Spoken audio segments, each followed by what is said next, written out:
Good afternoon, everybody. Thank you very much for showing up today. I want to start off by saying, well, first of all, I'm President Davidson, for those of you who don't know me, President of MSU Denver.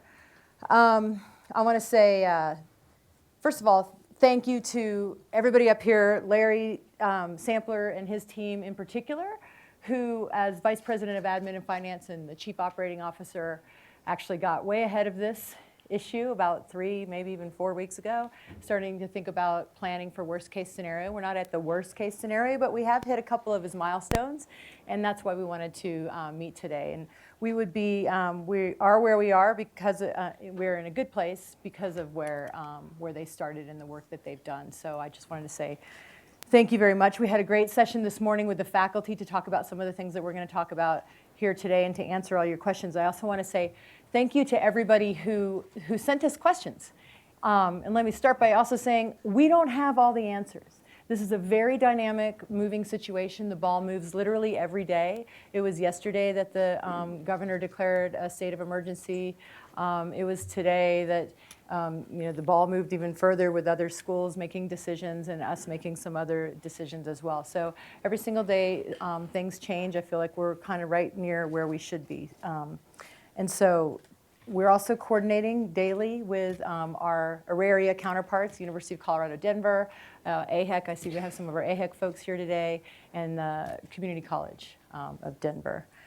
The latest is, as I said, the governor has declared a state of emergency. And he says he did this out of an abundance of caution for the most vulnerable people in our community, which is does not apply to the vast majority of people by definition, and I'll let our medical experts talk a little bit about that.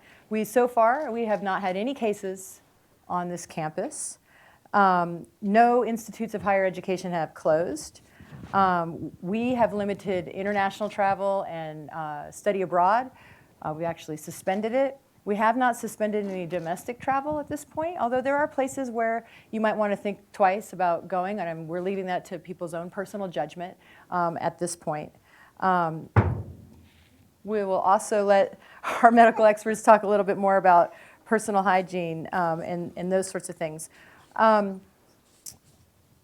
Another thing I want to say is I have heard reports, especially in other cities, but potentially a little bit on our own campus, and I don't know if it's with the MSU community, about discrimination against certain ethnic groups based on fear that potentially because they're of a certain ethnic group, then they must have coronavirus. That is just completely over the top. It is not reflective of any reality. It's not acceptable to treat people like that. It is not aligned with the values of MSU Denver, and I don't think it should be tolerated. And so for those of you in this room that are hearing me say this, if you hear people say things like that, or if you are a witness to that, stop it in its tracks and correct people and calm people down. We don't have any room for that kind of discrimination. This is a global pandemic. It's emerging, and we need all of us on one side and the problem on the other. Okay? So let's please take that kind of approach. Another thing, we have made 2 additional decisions since this morning. Okay? And one of those decisions is that by March 30th, which is the Monday after spring break, we will have all our classes online. So we're making those preparations now. Some of your if classes are ready, they can go online sooner if they want to, but the deadline to make sure that we're all online is on the 30th. Now I know, especially for some of the students in the room, this is either making you say, yay, I get to go online, I don't have to come to campus anymore, or it's potentially saying, oh no, I don't really know how to do that. That's fine. I'm actually teaching a class and I don't know how to do it. So I'm going to figure it out. We're all going to figure this out together. And the faculty are prepped to help every student get through their courses and meet their academic objectives. That's our second priority after the health and safety of all faculty, staff, and students. So we're gonna get through this. It's gonna be fine. The other decision that we've made today is all widely attended gatherings of 150 people or more. I don't know how many people are in this room. Probably about 8. As of Friday, will not happen on the Auraria campus. So that's all 3 institutions, or at least us and UC Denver. I'm pretty sure CCD as well. So we'll be stopping those until the end of the semester. Some of you may be wondering about graduation. We have not made a determination about graduation yet because it's a bit out in the distance. But until further notice, all campus events over 150 people as of Friday. So that means the open house on Saturday will not be happening. So with that, I'm going to turn it over to Larry Sampler to correct me and say things that I missed saying and also fill us in on the latest. I Larry. like my job. I would never correct my boss on microphone, but I don't think there was anything to correct either.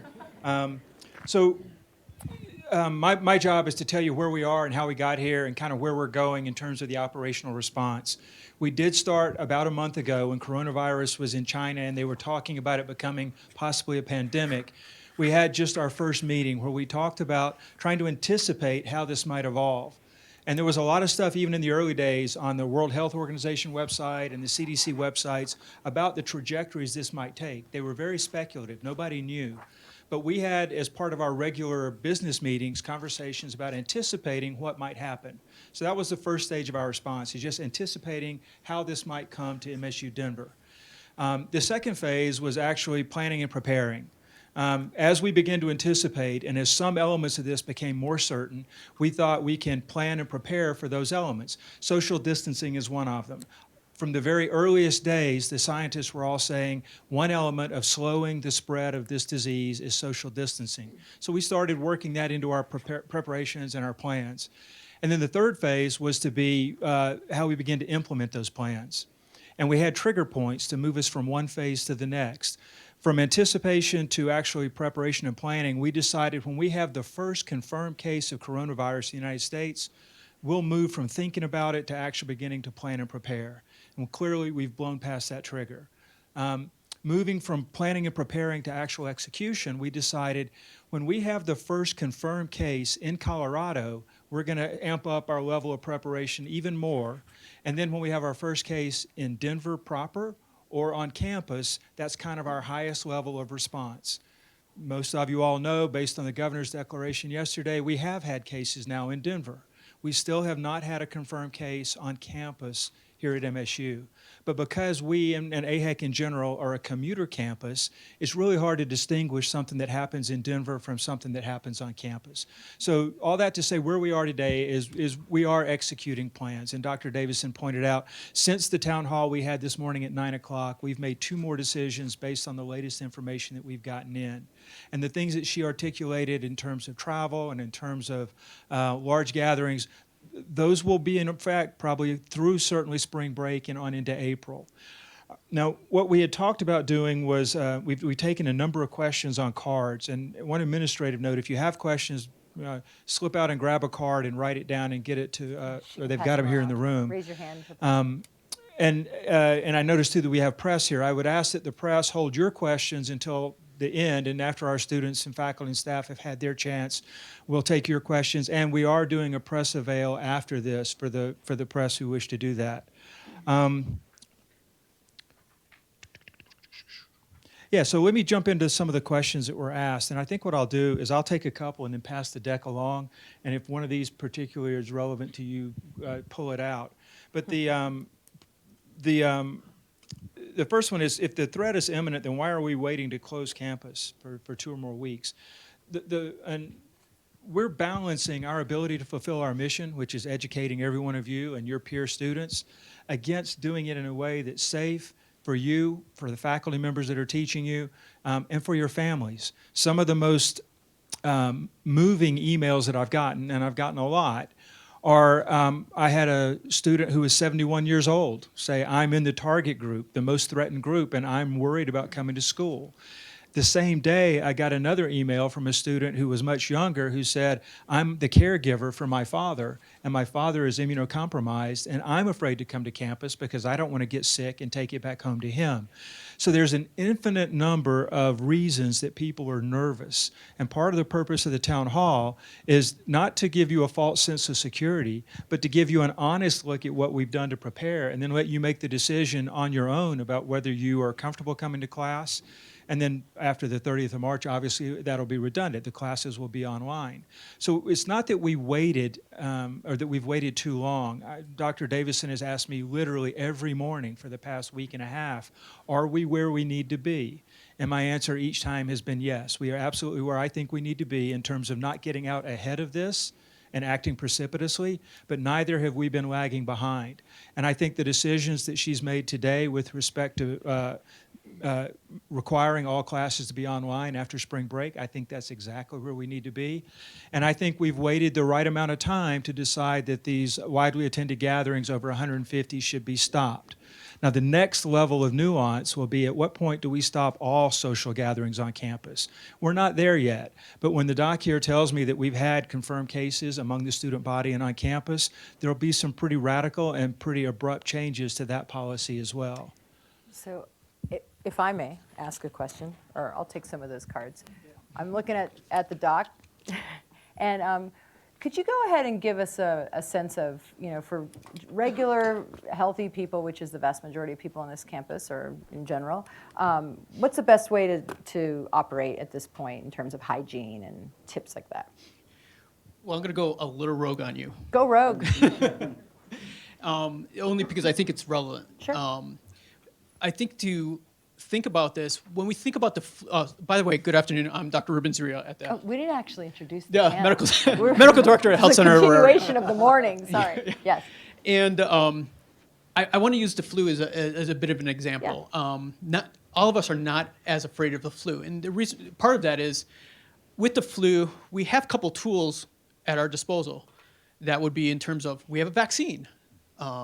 We have medications to help reduce the duration, the intensity of the symptoms, those type of things. And unfortunately for this new virus, brand new, we don't have immunity. We don't have a vaccine.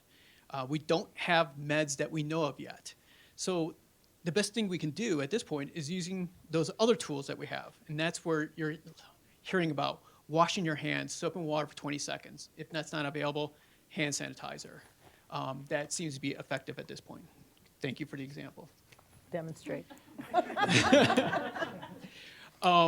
If you are on mass transit or you're in a group and somebody are near you, and that would be within 6 feet because we know the little spitties can jump at least 6 feet. And it's going to be, if you're not sick, it's going to be pulling your lapel jacket over your nose. Cover up, that type of thing. So it doesn't land on your hands, doesn't land on your face, in your eyes, anything like that. It's going to be in terms of if you do have any type of cold symptoms, because at this point, the coronavirus, for the vast majority of us, it's going to look like any other cold. And you might Sniffles. just get over it without even knowing you have it. Absolutely. Yes. And so that's going to be more, that's going to be 80% of us. And so we're not going to know it. So that's where if you're going to travel amongst groups, that's where you're going to wear a mask. Be kind. And if you don't have a mask, sneeze, cough into a tissue, then throw out that tissue. Do not be like my grandmother and save every tissue. Actually, yes. There's a little hanky in the. Here, And so another thing you can do is, once again, in terms of, you threw me off, Will. Washing your hands. Making sure if you are sick, stay at home. You're not going to do very well learning while sick. I know it's a bit of a part of our culture. So it's just a matter of if you're sick, please be respectful. Don't get anybody else sick. On that point, I just got a really good question. What do you say to people who aren't covering their mouths and their coughs? Hey, please cover your mouths. And your Yes, at this point, I think most people nowadays, like Yeah. maybe about 3 weeks ago, 4 weeks ago, people would have given you a really bad look. I think now it's probably socially acceptable and people are understanding where you're coming from. So yes, that would be great. In terms of what... When would I think, wow, I think this is a cold, maybe it's not a cold, maybe I should get tested, maybe I shouldn't get tested? Like, how do I make that choice?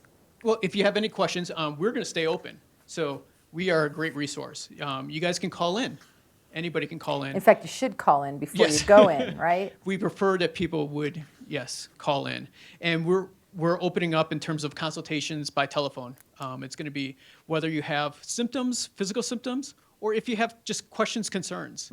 It's a no charge to anybody, and that's what we're offering. And so we do prefer. And if you're starting to show some symptoms, there's going to be a strict criteria for testing right now. And the reason for that is simply the state does not have enough stuff, doesn't have enough tests. So we're trying to be respectful of our materials, and so try to hit that group that would have the most likely positives and confirm that. And so that would be in terms of somebody who has it, who knows somebody who's have a contact with somebody who's lab confirmed, and then has either fever or lower respiratory symptoms. Lower respiratory symptoms can be anything from a cough, chest congestion, to a shortness of breath, or even a difficulty of breathing, those type of things. Can I continue? Yeah, go ahead. Number two would be in terms of if you have a travel history within the past 2 weeks, and right now the CDC is guiding us only on those 4 countries, and that would be in terms of China, South Korea, Iran, and Italy. And this is where it's a or question. So it's fever.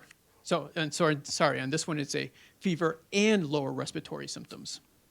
And then the last criteria is severe respiratory illness, and you have nothing to explain that. And so that's where we can test. Great. And we will be able to test at the health center. Great. Thank you. That's super, super helpful. Sorry, I didn't mean to take so much time. No, that's exactly what, and I've got a couple easy questions that I want to answer, and then I want to kick one to you, and then maybe you have some. What will happen until March 30th? And it says CU gave an extra week of spring break so faculty could get online. Is that transition being considered here? That's exactly what we're doing. We're not, we have the same deadline as CU. What we're saying is if you're already ready to go online, then you're welcome to go ahead and go online and help your students do that. We are setting as a goal that all courses will be online by March 30th, which is the first Monday after spring break, which is the same thing CU Denver is doing. So, and until then, we're going to get our classes online. And our online, our program and personnel, Matt Griswold over here has set up all kinds of support systems for faculty to get their courses ready. So, Vicki, you got one? So the question that I have is about students who are participating in study abroad and whether or not they can come home. This is their choice. They're already there. There aren't many that are out. There's a couple. There are two in Italy, northern Italy, and they have opted to stay. They were given the choice and they opted to stay. There are others around, and the question people have to consider is that they will likely have to go into quarantine of some kind when they come back. But that's not the end of the world. So if they choose to come home, they may come home, and if they come, a little bit depends on what country they're coming from, right? If they're coming at this point from Italy or from Germany has been hit now, some of those countries, they will need to probably go into quarantine. Great. But it is their choice. Will, do you want to address some of those? And we don't, like I said, we don't have all the answers yet, but we have some. Yeah, so I have 2 questions here about work-study students. And I want to start by saying we know how important the work-study and student employment programs are to so many of our students who use those to supplement paying their tuition bills or living expenses. We've received guidance from the Colorado Department of Higher Education and the Federal Department of Education that both the Colorado Work-Study Grant and the Federal Work-Study Grant, we can continue paying out those hours in the event that the campus closes. So that's to distinguish, right now we're just moving classes online. Were we to actually close campus, in that event, we could continue paying students for the hours that they would have worked had the campus been open. But again, right now, the campus is not closed. Student workers can still come in and satisfy their hours. The other question that I have here is on online classes. How will online classes impact tutoring? Will in-person tutoring continue? We will get you that specific information. The provost and I are collecting information from the various units that support students just to make sure how that those services might be impacted as we make decisions. today and moving forward. And I believe we can get that information onto the university's website to make the information available to folks. We'll figure that out. Okay. Yeah. Larry, you got anything? One, not a modification, in addition to what Will said about student employees, it's important to note that we're not closing the campus. We will reserve the right to do that, but I haven't yet been persuaded that that's the prudent thing for us to do. So right now, even as we move, in fact, particularly as we're moving to this online teaching method, the university campus will still be open. So for that period of time, the hot spots, the access to Wi-Fi on campus will continue, and student employees will be continued, will need to have them here to work. So what we're talking about is if and when a decision is made to literally close the campus, there'll be a very specific, very small number of people that will need here as necessary employees, and the rest will be asked to work from home, and that will include student employees. So to be clear, just because we're putting classes online doesn't mean the campus is closed. So the library will still be open, that all these things until we make that next level determination, if we even do. I've passed a couple of So putting cards classes online is to limit the exposure. to Matt Griswold, the Associate Vice President for Online Learning. I'm going to ask him to address some of the cards that have to do with online learning specifically. Sure, and I'm going to add to Will's message related to tutoring, specific to advising. So advisors as well as tutors are right now comfortable taking phone calls, receiving emails, and oftentimes using virtual collaboration tools to continue the work of advising and tutoring. So that is in place now. Additional support would be announced through our website and additional information. I want to point you, students and faculty and anyone else, to the resources we're making available to faculty and students. So students know that faculty this morning were asked to move all of their courses online. In between that town hall and this town hall, we've requested that they make sure that we're ready to teach everything online March 30th. The way that we're training them to teach online is not best practices in online instruction, but it's the minimal needed to make sure that your learning experience continues and you get what you need from those classes, both in all of the elements that are included, but also in how you're going to learn and the things that you're going to accomplish and how you're going to get into those courses. So we're not expecting you to have a laptop, a desktop, or a tablet. The courses that we're going to build to those minimum standards will be able to be utilized through cell phones. There might be some additional elements that go beyond that. But if you have technology needs, your cell phone should be enough for you to complete the courses that you're enrolled in today. For those that need additional technology, you'll see another listing up here. It's the fourth bullet. So that's if you want to request additional technology. What I want to say there is we have very limited resources. You should only request those if you do not have access to a cell phone or some other personal device to complete your courses. There should not be a large number of requests if you already have a lot of those technologies in place. Then specific to students, the last line that you're seeing in the room, and if you're on the slide, it's the last line, that's for students who right now have not learned online before, aren't comfortable learning online, have experiences where they didn't do as well online as they did in face-to-face. We want to give you as much as we can possibly give you to prepare for your courses moving online. So that resource is going to give you a lot of trainings and information so that you can do well in your courses once they move to that format. And now I want to answer a couple of the questions Also, I would listed say here. for the students, you know, your faculty are here to help you. Thank you. Right? I mean, they're working to get their classes online, but their number one job is the students. And so your first line of questioning, you know, if you have questions about if you've never taken an online class or you have technology questions, that's your first line. And they're here to help and coach the entire class and to send them over to our way if they can't answer your questions. So just remember, they are here to help you, and don't be afraid to ask for help from your faculty or questions. A lot of things move online very easily, other things don't, and that's one of the questions related to accommodations or how we'll teach things such as dance classes or art classes, studio classes, physical education classes. Know that your faculty are very knowledgeable and your instructors know how to deliver those experiences and learning outcomes possibly in different ways than either showing up on campus or showing up to external locations to campus. So It's at their discretion to figure out other ways for you to do those things. Ballet or musicianship, there's a possibility of using Teams or virtual communications to continue those courses. There's other ways that faculty may decide to make sure that those courses continue, but they are the experts and they're going to figure out if that's possible or not. Another question, I and many others have learning styles that are not conducive to online classes. How do you plan to alleviate this issue?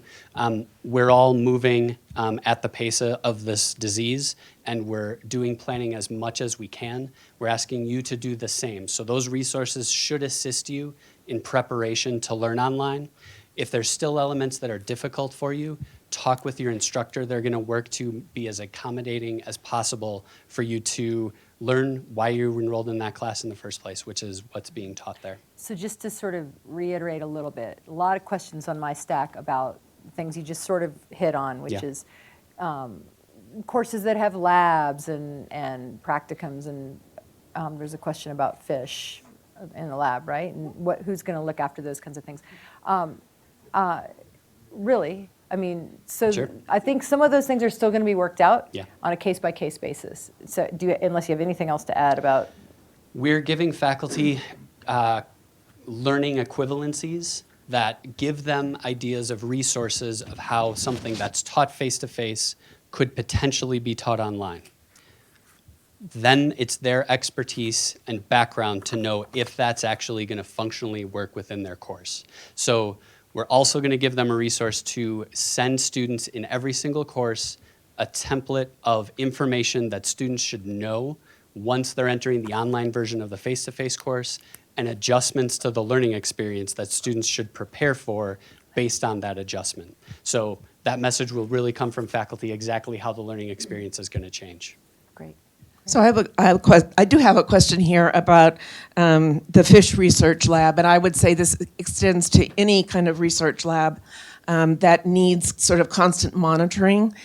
If we close the campus, we would identify essential personnel who need to come onto campus in order to keep those things going. As I read that question, we did make that call at the Monday meeting with the AHEC task force on this issue. I also recalled that I was in California for 2 wildfires where we had to have the campus closed for 2 weeks, once in 2003 and once in 2007. And we had exactly those issues. And so we know how to do that part. So we'll make sure that that happens. The second question is, will the university provide letters for those who need to cancel flights for study abroads? We certainly can if you find that they're necessary. I had to cancel my own flight. I was supposed to be in Hungary today. And what I found is that the airlines are being very, very accommodating. They understand the situation, so you may not need a letter. So I would recommend going to the airline first and checking. But if you do, if you get that word that you do, we will figure out some way to communicate that. So I'll go through some of the ones I've got. One that I was just handed is, what services will continue with an open campus but so few students physically on campus? Certainly a lot of the backbone of the administration, the financial work, I mean, all the business work that keeps the university lights on and the trains running on time, so to speak. But I don't know the complete answer to that yet. I mean, we're still, Dr. Davidson made the decision to go online about 3 hours ago, so we haven't even had a meeting yet to talk about what that looks like for administrative staff. And I can't say with certainty that by this time next week, we won't have told administrative staff to not be physically on campus either. So that's going to be... It's also a coordination with AHEC, especially with all the shared buildings. One of the things we haven't talked a lot about is the complicating factor of AHEC and the other 2 universities and the AHEC staff who are also on campus. Those are the kind of questions that we'll answer and we'll try to address in coordination with them. I will say if there's a silver lining, it will be that I'll be able to get a Subway sandwich for lunch without waiting in a line that's 30 people deep. That might be the only silver lining. A more serious question is, will graduation be canceled, and what's the backup plan for graduation? I sincerely hope that it won't, but we don't know right now. So one of the things is I talked about the cycles of planning that we're going through. That hasn't hit our event horizon yet because we didn't know we would be here. But now that we know that we're in a position where social distancing is required, we'll have to try and determine what will we do if social distancing is still required when it comes time for commencement and graduation. And we'll certainly make those thoughts transparent. We may have more town halls to talk about it, but we haven't begun planning of that level or that far out yet. I think Matt covered students without computers and how are they being supported. Student employees was covered. I will say we're giving an awful lot of attention to that, and it's right that we do. President Davidson talks about the top 3 priorities at this university are students, students, and students, and that's absolutely true. We particularly have students who may be experiencing food insecurity or home insecurity, housing insecurity. So we're very much focused on that. We haven't lost sight of the fact that a lot of our student employees depend on these salaries to put groceries on the table and to be able to literally survive. So know that we're focused on that. I think we'll find a solution that will make most people at least reasonably happy, but I just don't have that solution yet. And then the last one, or last 2, what would happen to athletic teams and how would they be affected? Is John here? Right now, we don't know. The NCAA is beginning to issue some letters. You've probably seen basketball games on television where there's nobody in the stands. They are making some adjustments so that sporting events can go forward, but at some point in time, there may have to be a difficult decision in that regard as well. But we're not there yet. We have coordinating calls among presidents with the RMAC, the Rocky Mountain Athletics Association, today or tomorrow. They're working on that. So those decisions are still very much in flux. You know, the NCAA, the entire NCAA, Division 1, 2, and 3, correct me if I'm wrong, John, makes 98% of their revenue from March Madness. Correct, yep. So this is a decision they're not going to make lightly, and we'll be watching it very, very, very carefully. Yeah, so the NCAA, do you want me to take Go ahead. in the overflow? Sorry, everyone, I was in the overflow room. So the NCAA did come out with a statement earlier today that said that they will be closing their doors to the public for the national championships. So they're only going to allow attendance for immediate family and game operations personnel. Excuse me. So we are following suit in that, and we are closing our doors to the public as well. So we are staying under that $150 person threshold. We will continue to play our games until things change, but at this point, we are going to close to the public. Okay, thank you, thank you. Go. I've got a cluster of questions here that are sort of, I'm going to pitch to Vicki. I don't know that we have the answers to these questions, and it's about students like nursing students that have practicums and teaching, and what we're thinking about that. If you have an update on that one? We do not have an update on that, although I'm beginning to get, from the various departments, I'm getting policies that the disciplines have.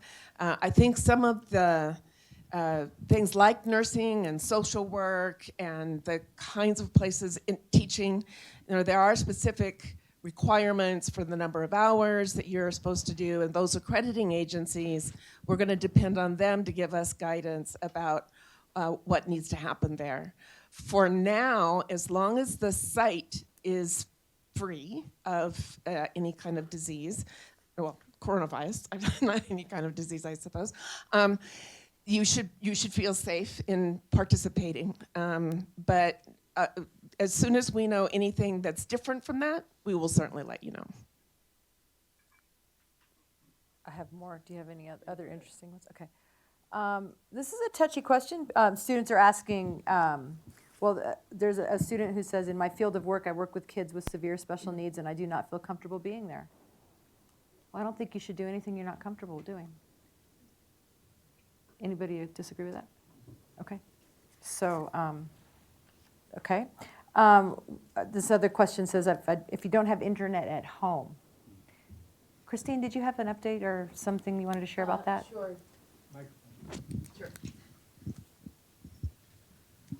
So I'm Christine Marquez Hudson. I'm the Vice President for Advancement, and we have a very close relationship with Comcast. So I reached out to Comcast today to see if we could find some solutions for our students who don't have internet at home. An immediate solution is to sign up for Internet Essentials.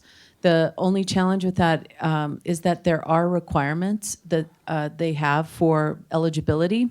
So what I've asked is for Kevin, Taylor, and Will to help me understand what waivers we might need so that our students can get access to Internet Essentials, and see if we can get Comcast to waive some of those requirements to make it possible. But if you do qualify, well, what I would invite any of you to do who want to look into this is to go onto Comcast's website, look at Internet Essentials.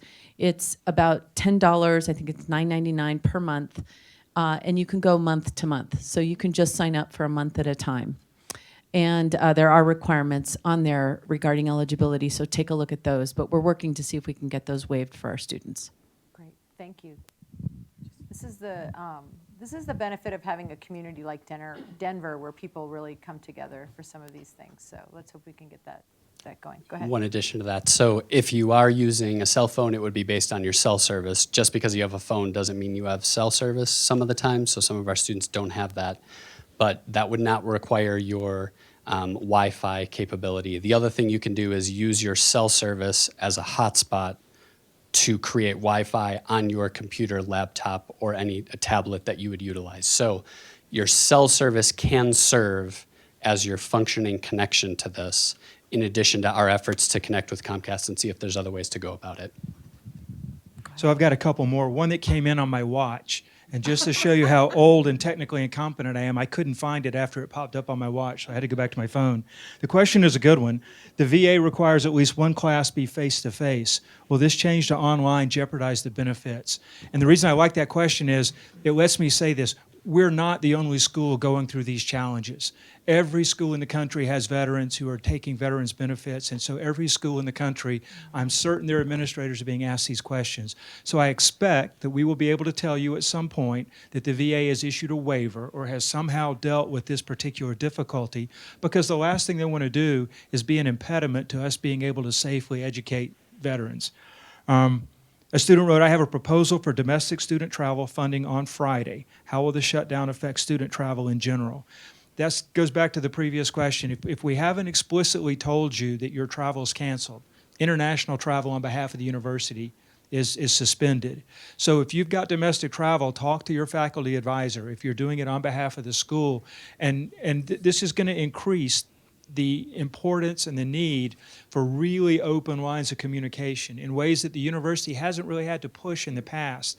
But whereas in the past you can wait until next week to make that phone call or to send that email, for all of us, both in administration as well as students and faculty, we're all going to have to do a much better job at asking questions quickly and as soon as we know we have the question, so that we have time to find out what the answer is, because a lot of these questions we don't know the answer right off the bat. And I would say also on domestic travel, a good portion of domestic travel that's university related is to go to conferences, and they are getting canceled every hour.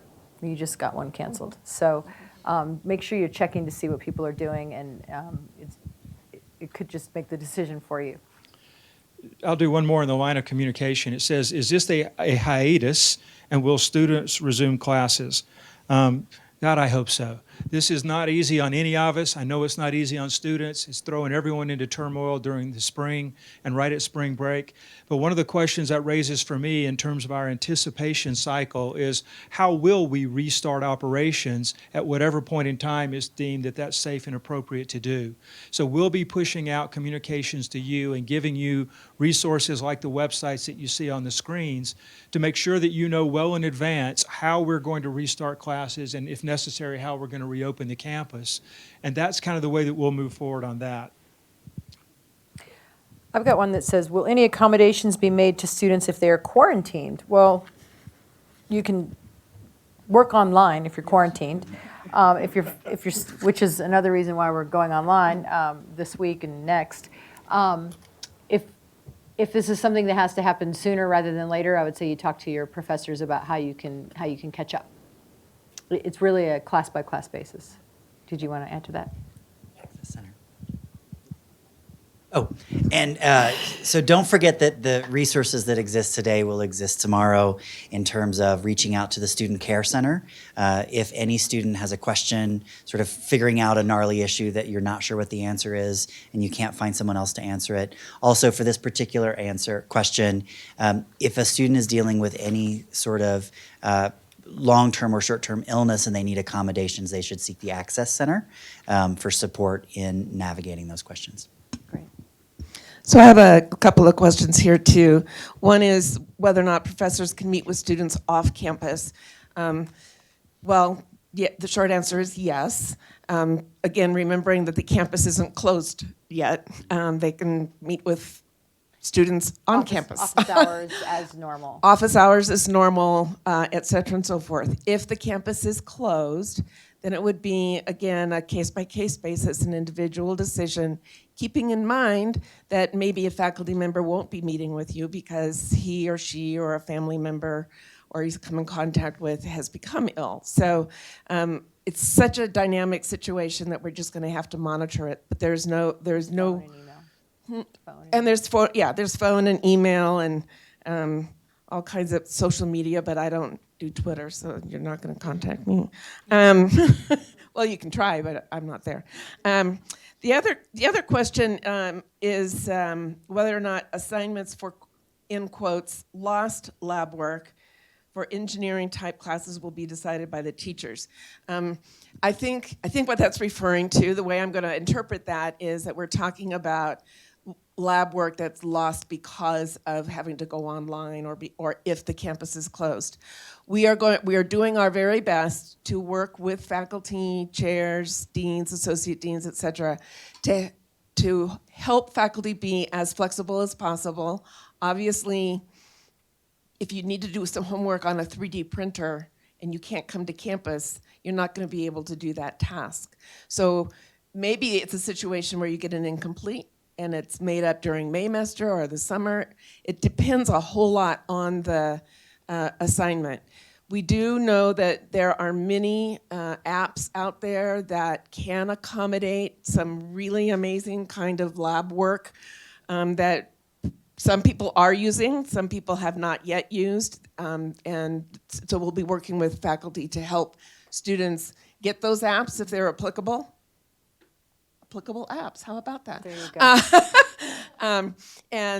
So rest assured that we're doing our best to communicate with faculty about those things. Great. Ruben? I've got a personal question here.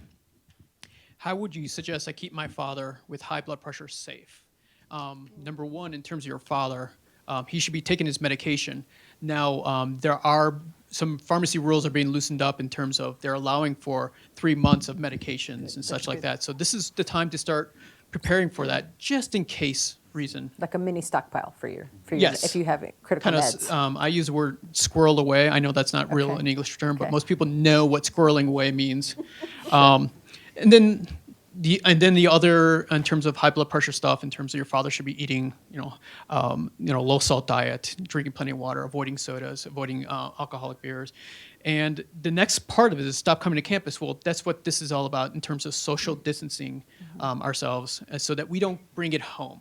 Are they asking whether a high blood pressure makes you at a higher risk? That might be implicit on Yeah, this, so is and that- that is true. Okay. In terms of some of the reports and the data that we're getting from China, that in terms of people who have contracted coronavirus, the death rate is a bit higher with those who have hypertension. I want to say, and if you guys give me a second, thanks for that question. Hypertension, 6.0%. Compared to somebody who has no issues is less than 1%. So, so there is a risk factor in A that. slightly higher risk, yeah. Not Yeah, slightly, but yeah, pretty significant. There was a second question, and Steve, I'm hoping you can help me answer this. Because the campus is still open, the question was, is the counseling center still open? And Yes, Will? the Get answer the is yes. microphone. There we go. Okay. All right. On the backside, what do you say when people aren't covering their coughs and sneezes? And I think we kind of addressed that I think it's socially acceptable nowadays them. to ask kindly for them to cover their Yeah. orifices. All right, there's the medical nerd in me. Here comes the doctor jokes, right? Okay. So speaking of that, a question, are we allowed to stop coming to our work-study jobs to protect our family or susceptible family members, of course, at the discretion of our boss? If you listen to the town hall this morning, Larry talked about we are encouraging supervisors to be flexible with their student employees, and if there is an opportunity for you to provide projects that you can work on from home, we would love to see you do that. But of course, as Dr. Davidson said, everyone needs to make decisions that are best for them, and we will continue to update you, especially on the student employment policies as things change. Do you have more? So as we're starting to wind down, this is another good question because it lets me kind of launch into another point to make. Not all the questions that were asked were as calm and polite as we're suggesting on the panel. This one says in black magic marker, what about all of the resources we pay to be able to use here and we don't have them at home? How do you expect students to pass those classes from home and online? The resources that we're making available for the online services, I hope you're going to find useful. I mean, the work that Matt and his team have already done in an incredibly short period of time are pretty remarkable. With respect to how we expect students to pass their classes from home instead of here, that's the launch that I want to make into a point that you didn't ask. The faculty and the staff are all here to help all the students graduate. That's what we live for. That's what makes this university successful. It's what makes us happy, is seeing you make progress towards your degree and graduate and move on. I think you're going to find the faculty are doubling down on their interest in being accommodating and helping you find ways to succeed. Professors are not always seen, and I was a not great student when I was in university. Professors are not always seen by students like me as being as accommodating and as forthcoming as I might like them to have been. But I think what you're going to see during this period, everyone I've talked to, without exception, has been switched on about how are we going to make this work? How are we going to help our students get from here to there successfully with a minimum of out-of-pocket expense and a minimum of harassment and hassle and inconvenience? It is going to be inconvenient. The university is going to grow through this experience. We're learning how to do things that we haven't had to do before. And I would predict that a year from now, every one of our students are going to have grown in ways that they didn't expect, because you're going to have to adapt. You're going to have to change your learning model a little bit. You're going to have to do things that you weren't doing. But you have the faculty here to help you. You have the staff here to help you. And as Will noted, we have resources that will remain available to students who need them as you go through this. So don't feel like you're doing it alone, but also don't feel like it's going to be easy. There are going to be some challenges and bumps in the road, but just let us know what they are so we can help you work through them. There are a couple questions about, refunds or incompletes, and we don't have a policy on that because we're planning to continue the semester. So that's where we are on that. And I think everything Larry said is absolutely true. One of the best things about this university is how student-focused it is. And I really saw that today in that faculty session where faculty really, really are committed to making sure that the students succeed in this semester and beyond. And so we're really blessed to have that kind of faculty and staff here. So thank you to everybody. I don't know that we have any other questions up here before I give some wrap-up remarks. Is there one up here? What's the criteria for a closed campus? This is a good question. And Larry loves this question because he already grabbed the microphone. We don't have automatic trigger points for decisions, because if we did, then computers could run this campus and not human beings, right? So we have elevated levels of concern that cause us to come back together and consult with our experts and to consult with each other across other institutions of higher ed before we make those kinds of decisions. But Larry, we have thought about some of the criteria. Yeah, so the easy questions. If the Denver Department of Public Health tells us to close, we close. If the governor tells us to close, we close. Those are all no-brainers. We meet every morning at 8 o'clock to have a huddle and talk about what changed overnight and what might have changed our operating status on campus. I'm really keen right now on making sure that our faculty and students have the support they need as we transition to online. So it's in my best interest not to close at all until we have to for reasons of health, and we'll do that in an instant if that's what we need to do. But right now, I'm focusing on making sure we redirect resources to support the faculty and the students as we make this migration to online learning. If at some point, and the kinds of things that might trigger us to close campus, if the doc tells us that we have confirmed cases among the population and they're community spread, we don't know where they got it, that would be a concern. There are cases in Denver, and it's my understanding that most of the cases in Denver, they can trace back. The individual was on a cruise, or the individual came back from Italy, or in one case, the individual's next door neighbor had just come back from Italy. We know how the virus was transmitted, and so we're not worried about it being out in the community necessary. If a student walked into the clinic and tested positive and we don't know why, that's a much bigger concern because that means that it's out in the community. So I don't make those kinds of judgments. That's what we rely on our health center for and the Denver public health folks for. But those are the things that will ratchet up the concerns about closing the campus. When the virus is in the community and we have to social distance, it's hard to do that while the campus is open. Now, one other point that I'll make, and I got this from one of the other universities that's already been dealing with this, when you move all your classes to online, when we don't have 18,000 students running amok on campus and in and out of the buildings, this looks much more like a traditional business. We might be able to stay open. The doctors might say you can achieve social distancing, making exceptions for employees who have family members that are vulnerable or who themselves are vulnerable. We might be able to stay open throughout this. So you'll have to bear with us, and we'll let you know as we hit these milestones. But right now, I'm not in a position where I'm inclined to close the campus this week, unless, like I said, the medical professionals tell us something has changed. And for the staff, that's exactly where we are. But for the staff, we are going to practice in case that does have to happen. You want to talk about that a little bit? Yeah, this is actually a public service announcement as well as a fair point that, to make. On Friday, my branch, the administrative branch of the university, is going to stress test our ability to work from home. We've not ever done that to my knowledge. I've only been here just about a year. But my staff, except for a few very critical personnel, are all going to work from home on Friday. And that's going to test both the human factor. Are we able to get our work done when we're not physically looking at each other and in the same building? And it's going to test our technology. Do we have enough VPNs? Do we have enough bandwidth for the branch to be able to dial in and do our work on a normal business day with what we have? If this, I'm calling it an alpha test, if this test on Friday is successful, we intend to do another one for the entire campus administration on the 19th. We're not announcing that yet because we need to see what happens on Friday.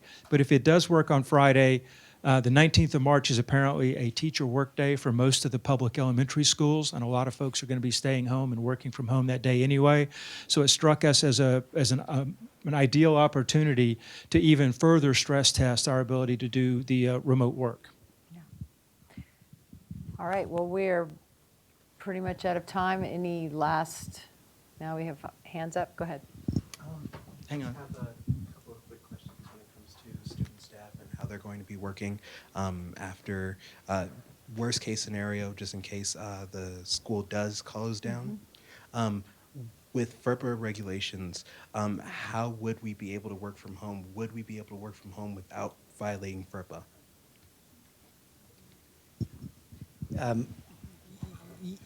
In some cases, yes. FERPA is about the sharing of federally protected educational records. And so as long as the student staff isn't managing student records from home, yes. And so when Larry's talking about stress testing our systems, he's really talking about our banner, which is our student information system. And we want to make sure that we can get essential activities done. And so again, it's a bit of a if-then. So if-then, we will look at where student staff are working, what projects they're working on, and can they do those not here on campus. But again, I'll refer you to the first statement I made, which is if the campus closes and folks other than essential personnel are not allowed to be here, then we have been given guidance from the state of Colorado and the federal government that we can continue paying students through Colorado Work Study and the federal Work Study program for the hours they would have worked had the campus been open, which means you're not actually working. We're paying you for the hours anyway. But that's a big if the campus closes. I'll add, the challenge that we put to the faculty this morning was if you have student employees, look for projects that they can complete from home.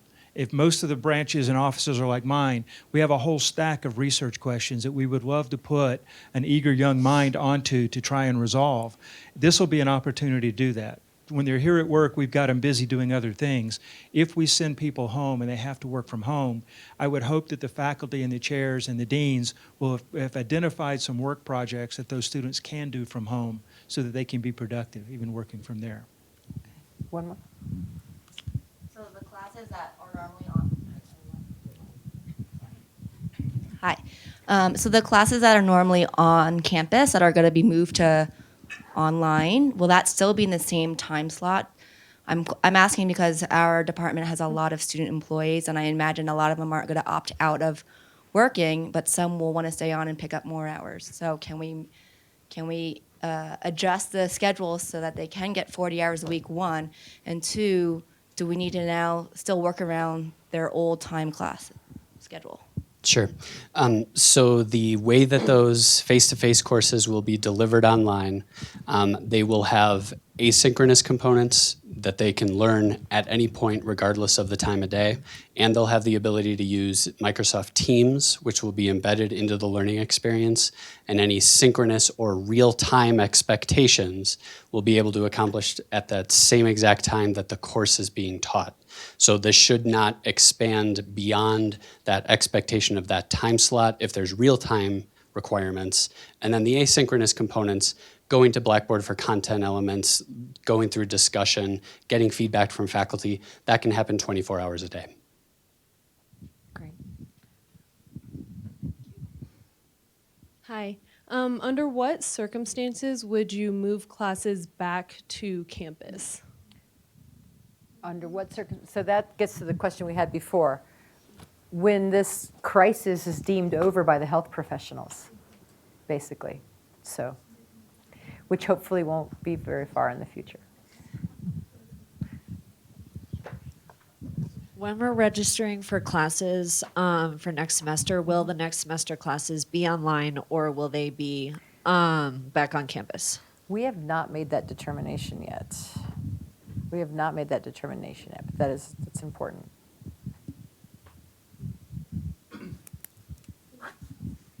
So one of the things I'm really confused about is that you said they're online classes, but it also makes it sound like you're kind of like a hybrid class, both kind of like a real time, but also just an online classes with those criteria put together. Is that the same thing?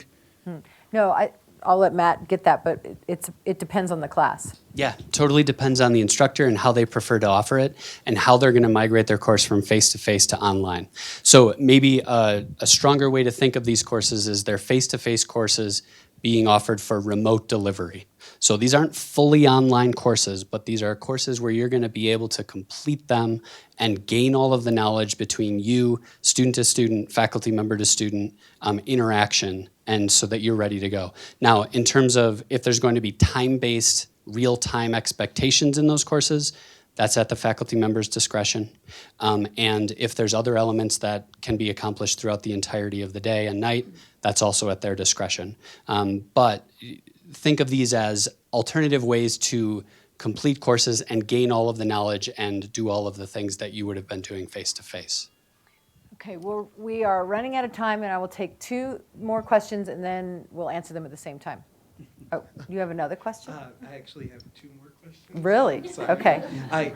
Sorry. Go ahead. You'll ask the questions, and then we'll answer them all together. Okay. Go ahead. Yeah, we will. So one of the 2 questions is with people who rely on student housing, if the campus does close down, will that close down as well, like it did in Harvard? And then the second question I was having is, it kind of goes back to the first one. So what with students that don't have access to work study anymore, the people that have run out of the student work study funding and are now relying on hourly, would they still be able to receive that extra funding even if the campus does close. Okay, hold your answer. You have one question? Yeah. Yeah, go ahead. So this is for students who are taking senior experience courses who do like field trips that are outside of class. I assume those will be canceled or closed. But how will we make up those hours to be able to obtain the amount of credits that we do need? Okay, and last, and that'll be yours. Last question in the back, there was a question? Yeah.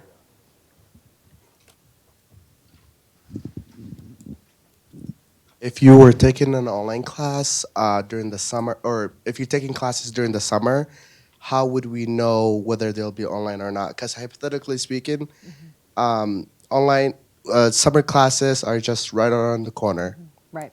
So we haven't made a determination about summer or fall yet, so sort of assume business as usual until and unless we have to pivot on that. So I would just sign up for your normal classes. We're best case scenario, hoping that this crisis ends by a reasonable amount of time. That said, it might not. So, but operate as though it will. You want to answer that one and then? So yeah, so on the field work question, I think it depends. It's going to depend a lot on where the field work is. It could be that it could continue. It could be that it's going to be at a site where you're not able to do it, or the professor is ill, or whatever. So again, your first line of communication needs to be with your professor. Sure. And Will, you want to get those last work study questions? Yeah, quickly, I'll do housing first. It's important to note that MSU Denver does not own or operate any housing. And so we have partners that offer student housing. The two largest right now that we've identified are the Regency Student Housing and CoLab Student Housing. We are in contact with both of them. They are both working with Larry's team of emergency response managers and the Dean of Students Office to make sure that we're closely tailoring our plans and responses to each other. So we're working very well together. They're still open. But they are still open. The second question was about hourly employees. I don't have an answer for you yet, but I will get one, and we will make sure the information gets out. My last comment, this is not my first crisis. I'll share with you just kind of an observation from around the world in these kinds of settings. The first thing to do is take care of yourself. Drink lots of water, wash your hands, stay healthy. You can't do a good job at anything if you don't take care of yourself first. Take care of your family, take care of your loved ones. We're here to support you as you do that. If you talk to the professors, if you talk to our staff, we will find ways to help you get through this. It's going to be bumpy, but again, focus on the fundamentals, the hand washing that he talked about, and just general good health and good hygiene. And then everything else can come second. But that would be my walk away point for everyone here, is you're all important to us, but you're more important to your family. So look after yourselves and your family, and we'll help take care of you on campus. Very well said. So in closing, again, I would say thank you to the leadership of MSU for all you do for our students, from the health department to the online. Matt, your team is doing a bang-up job. Really super appreciate it. Everybody here, thanks to everybody who came out. Please take it as your own responsibility to spread the word responsibly and accurately. And wash your hands. Don't touch your face. If you do think you want to come to the health clinic, call them in advance and give them a heads up. And finally, stay tuned, because as you can see, even today, things are moving every single day, things are changing, and we will be communicating with you via social media, via email, and on the website. So stay informed and have a great day. Thank you.